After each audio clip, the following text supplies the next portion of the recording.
Good morning, ladies. Good morning. Happy Saturday to you. I hope everyone has had an amazing week. It's Saturday morning, January 9th, and I am excited to continue in our journey through Genesis. So, we are 9 days in. Have you tuned into all 9 days? Have you followed our journey all 9 days? If you have not, that's okay. All of our old devotionals are on our YouTube channel, Woman Come Forth. Find us on YouTube. Please subscribe. Keep up with what we have going on. And the videos from all week long are also on our Facebook page. I don't care when you connect with it. I just want you to connect with it because this is designed to impact your coming forth process. God said for us to come forth in this new year, He wanted us to go back to the beginning and look at the book of beginnings to see how He gave instructions from the very beginning of time. So we have already had an opportunity to study Adam and his coming forth process. We've looked at the woman in the garden and all that impacted her coming forth process. We went through the life of Noah, and finally, we are at the life of Abram.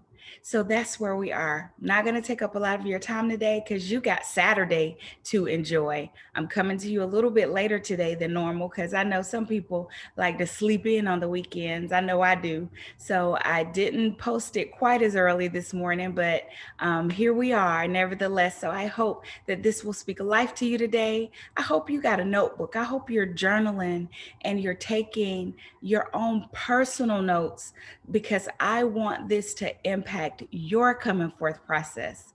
So today we are in chapter 13. If you're joining us for the first time, it's okay. We're only covering chapter 13 today, so you got time to catch up. You can read and catch up to us as we journey through Genesis. We got 50 chapters to cover, and today we're diving into chapter 13. So as we begin our study today, you'll read in the very first verses, it tells us that Abram went up from Egypt to Negev, he and his wife and all that belonged to him, and Lot with him. And so yesterday in our study, if you'll remember, Lot and Abraham and his wife Sarah, or Sarai and Abram at that time, their name had not yet been changed. They were in Egypt and they got kicked out of Egypt because they brought a plague upon the house of the king because um, Abram had told a lie that Sarai was his sister. And so the king wanted to be able to spend time with her. But the Lord fixed it to where that could not occur because she had a different assignment. And so he put them out of his house. And so they're returning back to Canaan, and they're returning with wealth, and they're returning with riches and all of their belongings. Now, although they had acquired a lot while they were in Egypt, he is still having to return back to the place where God had originally instructed him to be in the first place. And so I want to pause for just a second and I want you to consider your life in comparison to a situation just like Abram's. So God gave you an instruction. Has He ever given you an instruction that you didn't follow it the way you were supposed to follow it? See, God's original instruction was He told Abram to leave his relatives and go to a land that I'm going to show you. But he didn't leave his relatives. He brought his nephew with him. Then he told him, go to the land I'm going to show you. He got to the land that God showed him, but then when famine struck the land, he decided to leave. God never gave him an instruction to leave. So when you operate outside of instruction, you're being disobedient. God did not give you an instruction to obey. So what do you do when you feel like God is being silent? You do the last thing God told you to do. That's what you do. You do the last thing He told you to do until He tells you to do something different. So God never instructed Abram to go to Egypt in the first place. So Abram goes to Egypt and he lies while he's in Egypt. And, he's living life. Have you done that before, though? Have you found yourself in a place of disobedience? You did something that you know you had no business doing. You did something that you know God never told you to do. And although you acquired some things in the process, there is still always a consequence for your disobedience. You married somebody you didn't have any business marrying. You were blessed with a beautiful child, beautiful children. I'm sure you gained some things in the course of that relationship, but it still landed you where God never intended you to be in the first place. There was a consequence for that disobedience. You may have had a child out of wedlock. That child is a blessing to your life, but you know that there was still consequence for that disobedience. And so many other areas in which we've been disobedient. We took jobs without seeking God first. We may have a salary that we desire, and we're miserable doing the job because we've operated in disobedience, following an instruction that God never gave, or choosing a path that God never led us down. So there's consequences for our disobedience, as we will continue to see as we continue our study of Abram's life. So he acquired some stuff. Yeah, he acquired some stuff while he was in Egypt. But guess what? Scripture tells us he goes back from Egypt to Canaan, the place where God instructed him to be in the first place. So that tells me that all the time he spent in Egypt was nothing but wasted time. Ladies, I keep telling you, we don't have time to waste. We have an assignment. Who's got what time to waste? If you got time to waste, I'm jealous of you. I don't have time to waste. I don't have time to waste being disobedient. I don't have time to waste out there acquiring stuff that God never designed for me in the first place, acquiring stuff that, had I been obedient, God probably would have exceeded my expectations in provision anyway. But so he wasted time. He wasted time because he ended up right back in the place that God had originally ordained for him.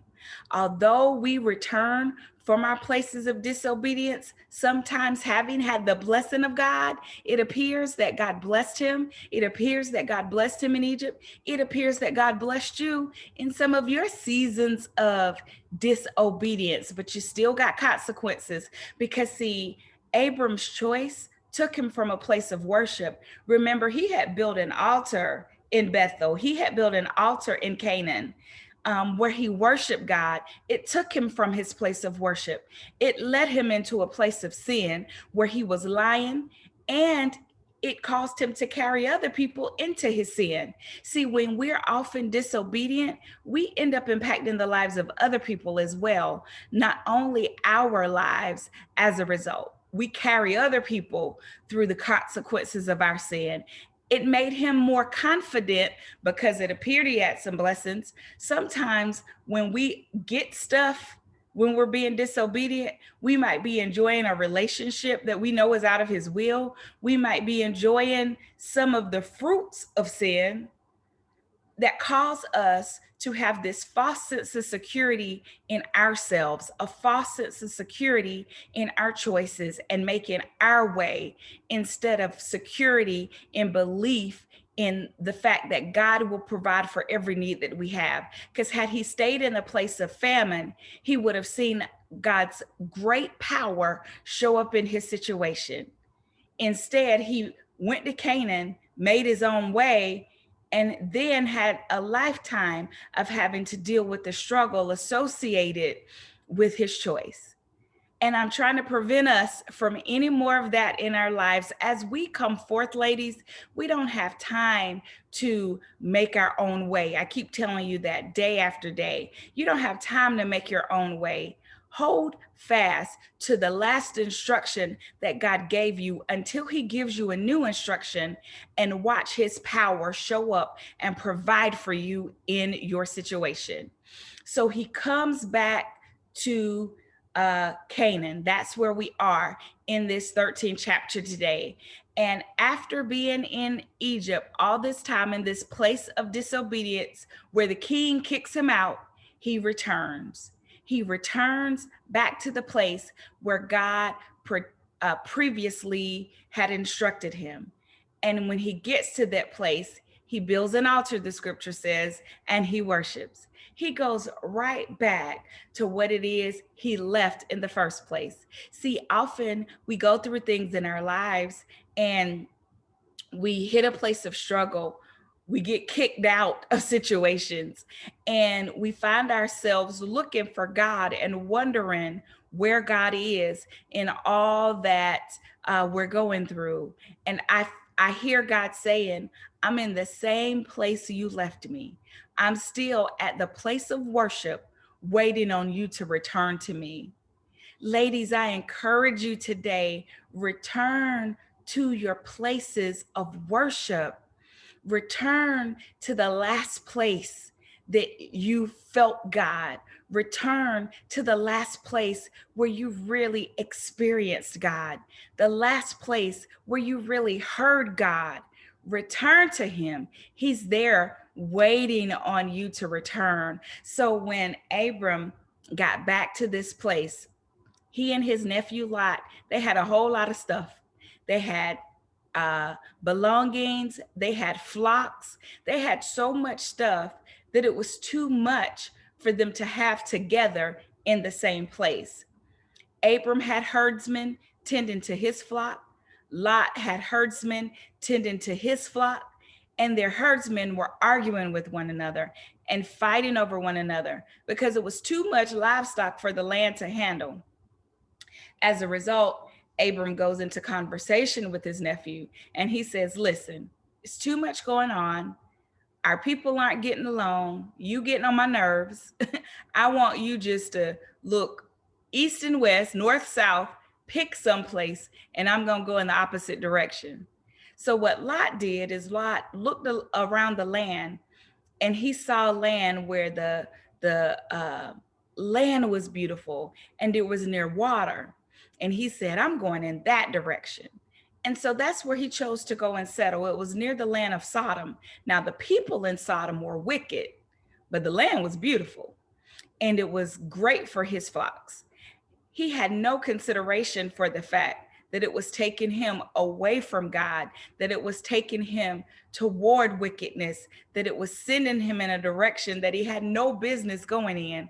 All he saw was the ways in which it would benefit him. And we're going to read more about his story later. Ladies, you don't have time to only see the beauty of a thing. Ask God to guide you. Ask God to direct you, because had Lot sought God, God never would have sent him toward the people of Sodom. So you don't have time to go toward what appears beautiful. You don't have time to go toward what appears a good connection. Pray and ask God as you come forth for God connections, for God ideas, to sit you in rooms that He ordains. You don't have time to connect to wicked things, to things that are out of His will for your life. And so Lot went his way. And when Lot went his way, I noticed something in the scripture. Look in chapter 13, around verse, let me find it, verse 14.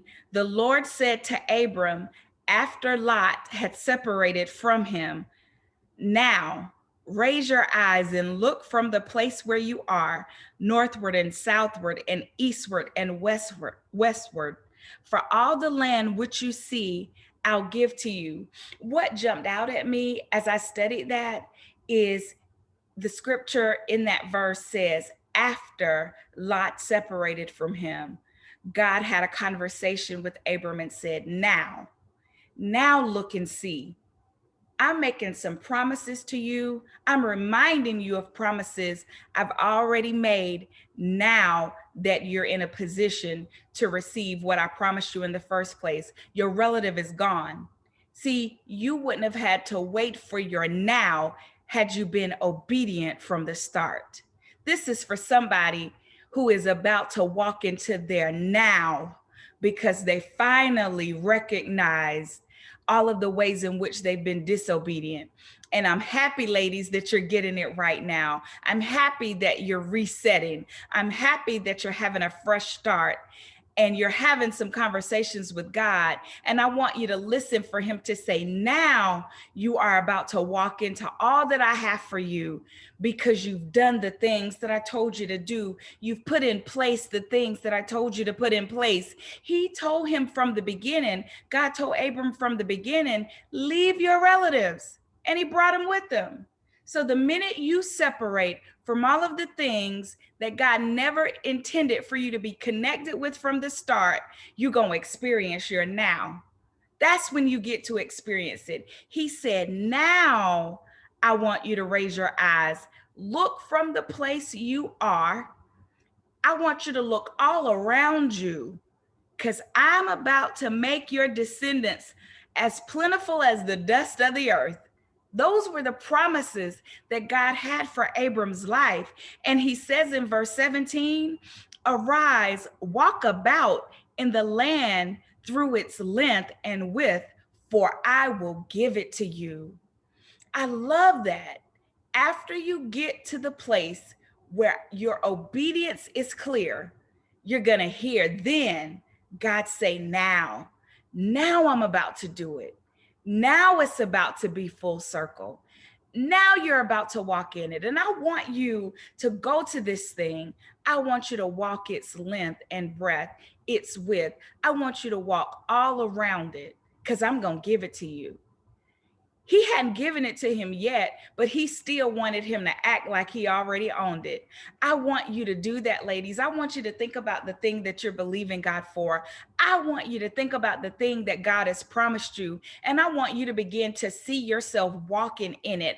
I want you to see yourself already owning it. I want you to see yourself already operating it like he's already given it to you because he's promised it to you. And today he's saying, now I want you to look at it like it's yours because in a few days, I'm about to bless you.